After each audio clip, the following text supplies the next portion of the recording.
Viewers, আশা করি আপনারা সকলেই ভালো আছেন এবং সুস্থ আছেন। টেকনো কবিতার একটি নতুন ভিডিওতে আপনাদের সকলকে স্বাগতম। আমি আছি কবিতা আপনাদের সাথে এবং আপনারা দেখতেছেন টেকনো কবিত। আজকে আমরা কথা বলবো আইফোন 11কে নিয়ে। 2021 সালে এসে এই ফোনটি নেওয়াটা কতটা যৌক্তিক এবং বর্তমানে আইফোন 11-এর প্রাইস কত এবং সাথে থাকতেছে এই ফোনের ফুল স্পেসিফিকেশন। তো কথা না বাড়িয়ে আমরা মূল ভিডিওতে চলে যাব। চলুন শুরু করি। প্রথমে কথা বলবো এর বিল্ড কোয়ালিটি নিয়ে। যেহেতু ফোনটি দুদিকে গ্লাস বিল্ড, এজন্য আমরা এখানে কর্নিং গরিলা গ্লাসের প্রোটেকশন পেয়ে যাব এবং ফোনটির বডিটি 7000 সিরিজের অ্যালুমিনিয়াম দিয়ে তৈরি, যার কারণে এখানে একটি সলিড বিল্ড কোয়ালিটি আমরা পেয়ে যাচ্ছি। বাম দিকে থাকতেছে ভলিউম ব্রোকার বাটন এবং সাথে পাচ্ছি অ্যালার্ট স্লাইডার। অপর দিকে পেয়ে যাব পাওয়ার বাটন এবং সিম ট্রে, যেখানে আমরা একটি সিম ইউজ করতে পারবো এবং নিচের দিকে পেয়ে যাচ্ছি আমরা লাইটনিং পোর্ট ও অ্যালার্ট স্লাইডার। সাথে থাকছে IP68 ওয়াটার রেজিস্ট্যান্সের সার্টিফিকেট। ফোনটিতে ডিসপ্লে হিসেবে থাকছে liquid retina IPS LCD display. ডিসপ্লেটি ফুল HD প্লাস না হওয়ার কারণে এখানে একটু ডিসঅ্যাডভান্টেজ আমরা পেয়ে যাব এবং বরাবরের মতো আইফোন 11ও আমরা টু টোন পেয়ে যাচ্ছি, যার জন্য আমাদের চোখের ক্ষতি অনেক কম হয়। ডিসপ্লেটির ব্রাইটনেস নিট 6025 হওয়ার কারণে ফুল HD প্লাস না হওয়া সত্ত্বেও আউটডোর বা ইনডোরের ভিজিবিলিটিতে ততটা পার্থক্য চোখে পড়ে না। ফোনটিতে স্পিকার হিসেবে স্টেরিও স্পিকার ইউজ করার কারণে এখানে আমরা অনেক লাউড এবং ক্লিয়ার সাউন্ড পেয়ে যাব। তো চলুন আমরা এর সাউন্ড কোয়ালিটি কেমন সেটা শুনে আসি।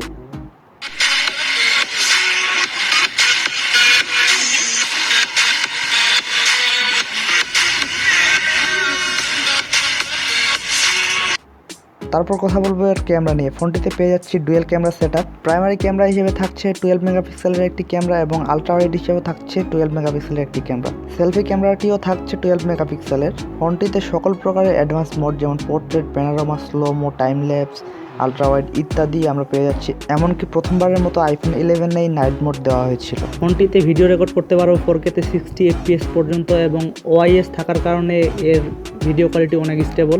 এই ফোনটি দিয়ে বেশ ভালো মানের ফটো তোলা সম্ভব এবং 2021 সালে এসে আপনাদের কোনো অংশে নিরাশ করবে না আশা করি। তো চলুন দেখে আসি আমরা এর ফটো কোয়ালিটি কেমন।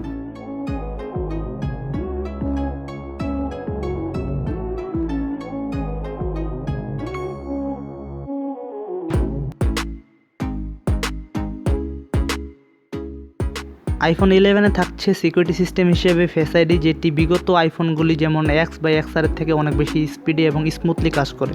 এই ফোনটিতে ব্যাটারি হিসেবে থাকছে 3110 mAh এর একটি ব্যাটারি, যেটিকে চার্জ করার জন্য আমরা 18 ওয়াটের ফাস্ট চার্জিংয়ের সাপোর্ট পেয়ে যাব এবং সাথে থাকছে ওয়্যারলেস চার্জিংয়ের সাপোর্ট।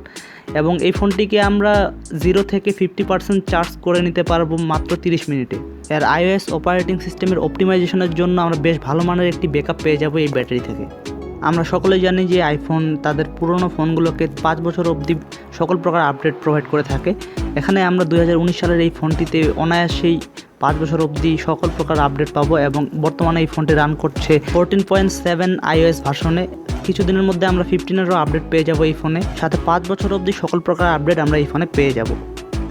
আইফোনের পারফরমেন্স নিয়ে নতুন করে বলার কিছু নেই। এই ফোনটিতে চিপসেট হিসেবে থাকছে অ্যাপেলের A13 বায়োনিক চিপসেট, যেটি অনেক পাওয়ারফুল একটি চিপসেট। বর্তমানে যে সকল লেটেস্ট অ্যান্ড্রয়েড ফোন আমরা দেখি সেগুলোকে আরামসে বিট করে দেওয়ার ক্ষমতা রাখে এই চিপসেট। কারণ বেশি দিন ইউজ করার ফলে অ্যান্ড্রয়েড ফোন ধীরে ধীরে স্লো হয়, কিন্তু iOS-এর বেটার অপটিমাইজেশনের জন্য এই ফোন ততটা স্লো হয়ে যায় না। এজন্য গেমিং পারপাসে অনেকেই আইফোন কিনে থাকেন। সাথে ফোনটিতে আপনারা সহজে মাল্টিটাস্কিং করতে পারবেন। অ্যাপ ওপেনিং বা ক্লোজিং টাইমেও আপনারা কোনো প্রকার ল্যাগ বা ফ্রেম ড্রপ পাবেন না। iOS-এর বেটার অপটিমাইজেশনের জন্য 10 থেকে 12টি অ্যাপ আপনারা সহজেই রান করতে পারবেন ব্যাকগ্রাউন্ডে। ফোনটির গেমিং পারফরমেন্সের কথা বলতে গেলে এই ফোনটি দিয়ে সকল প্রকার গেম আপনারা 60 FPS-এ কনস্ট্যান্টভাবে খেলতে পারবেন। এমনকি PUBG, কল অফ ডিউটি এবং Asphalt 9-এর মতো হাই এন্ড গ্রাফিক্সের গেমগুলি আপনারা স্মুথলি 60 FPS-এ রান করতে পারবেন এই ফোন দিয়ে। যারা শুধু গেমিং পারপাসের জন্য আইফোন 11 নিতে যাচ্ছেন তারা নিঃসন্দেহে এই ফোনটি নিতে পারেন। এবং আমরা iPhone XR এবং K20 Pro নিয়ে দুটি ভিডিও আমরা আমাদের ইউটিউব চ্যানেলে পাবলিশ করেছিলাম, আপনারা চাইলে দেখে নিতে পারেন, ডিসক্রিপশন বক্সে লিঙ্ক দেওয়া থাকবে। বর্তমানে আইফোন 11-এর বাংলাদেশে অফিসিয়াল প্রাইস আমরা 64 GB পেয়ে যাব 88,000 টাকা দিয়ে। এবং ইউজড মার্কেটে যদি আমরা আইফোন 11 দেখি তাহলে এখানে আমরা এটির প্রাইস পেয়ে যাব 50 থেকে 55,000 টাকার মধ্যেই। সেটি সম্পূর্ণভাবে আপনাদের উপর নির্ভর করে যে আপনারা ইউজড নাকি নতুন ফোন নেবেন। আর কেউ যদি আনঅফিসিয়াল ফোন নিতে চান তাহলে অবশ্যই আপনারা এখানে প্রাইসটি অনেক কম দেখতে পাবেন। 70,000 টাকার মধ্যে আপনারা এই ফোনটি পেয়ে যাবেন। এখন প্রশ্ন, 2019 সালের এই ফোনটি 2021 সালে এসে নেওয়াটা কতটা যৌক্তিক? যদি ওভারঅল বিবেচনা করা যায় এই ফোনটি আপনাদের কোনো অংশে নিরাশ করবে না এবং 2021 সালে এসেও আপনাদের কোনো অংশে পিছিয়ে থাকবে না এখনকার লেটেস্ট ফোনগুলোর থেকে। এখন অনেকেই বলবেন যে এত দামের মধ্যে তো অনেকগুলো অ্যান্ড্রয়েড ফোন চলে আসে যেগুলোতে এর থেকে স্পেসিফিকেশন অনেক বেটার, তাহলে এত দাম দিয়ে আমরা এই ফোনটি নিব কেন? তাদের উদ্দেশ্যে বলতে যাচ্ছি ভাই, আইফোন তো আইফোনই। বর্তমানে বাজারে আইফোন 5s পর্যন্ত আপনারা দেখতে পাবেন, কিন্তু আইফোন 5 বা 5s এর সাথে যেগুলো অ্যান্ড্রয়েড ফোন আমাদের মার্কেটে আসছিল আপনারা বা আমি সেটা সঠিকভাবে বলতেও পারবো না। যদিও বা আইফোনগুলোকে সবসময় মানুষের কাছে ওভার প্রাইসড মনে হয়, কিন্তু প্রোডাক্টিভিটির কথা চিন্তা করলে যে কোনো অ্যান্ড্রয়েড ফোন থেকে আমরা অবশ্যই আইফোনকে সবার প্রথমে দেখব। 2021 সালে এসেও এই ফোনটি থেকে আপনারা কোনো প্রকার নিরাশাজনক ব্যাপার লক্ষ্য করবেন না। নিশ্চিন্তে আপনারা 2021 সালে এসেও এই ফোনটি নিতে পারেন।